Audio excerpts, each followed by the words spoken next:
Cartoon Network Battle Crashers Repetitive Grindfest. Battle Crashers is a side-scrolling game featuring 6 different Cartoon Network show worlds and characters. You have Clarence from Clarence, Jake and Finn from Adventure Time, Gumball from the Amazing World of Gumball, Rigby and Mordecai from the regular show, Steven from Steven Universe, and finally the cause of all of this, Uncle Grandpa from Uncle Grandpa. You can play the game with 4 players co-op locally, but not online. And each of these 6 characters are unlocked as you play the story, 4 of them being unlocked in the tutorial level, the other 2 later on, and they all feel unique from each other, some noticeably weaker and frustrating to play as. The concept of the game is simple: kill everything on the screen and collect gems to level up your character, much like the Ghostbusters game from earlier this year. Thankfully this game is better than that game, but it has many of the same issues. There's a large focus on grind here. This game consists of 18 levels, 6 of those levels being boss battles that take about 3 minutes to complete. The boss battles feature villains from the shows and are a decent change of pace from the combat, but it's just your basic dodge attacks and hit when they're vulnerable bosses. The other 12 levels take anywhere from 6 to 9 minutes to complete. So for fun, let's just say on average, this game, if it were straightforward, would take under 2 hours to complete. Considering the type of game this is, multiplayer focus, the fact that there are 4 difficulties to unlock,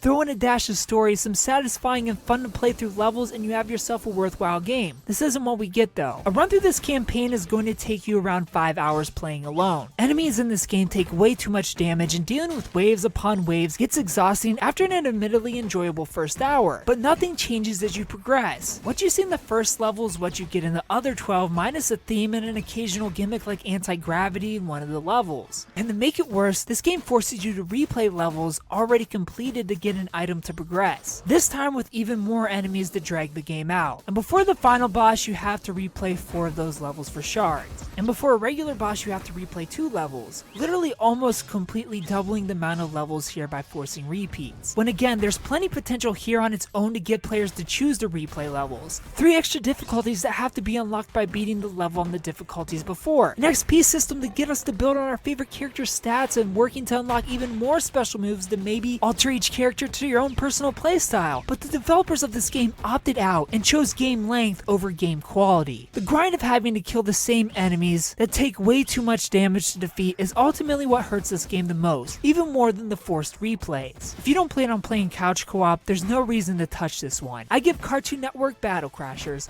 a 5 out of 10. If you play Cartoon Network Battle Crashers, tell me what you thought about it down in the comment section below. If you haven't played it, tell me if you plan on picking it up. Thumbs up. If you like the video, subscribe if you're new to the channel, and tune in Monday for first impressions where you find out what game we're playing next. Thanks for watching.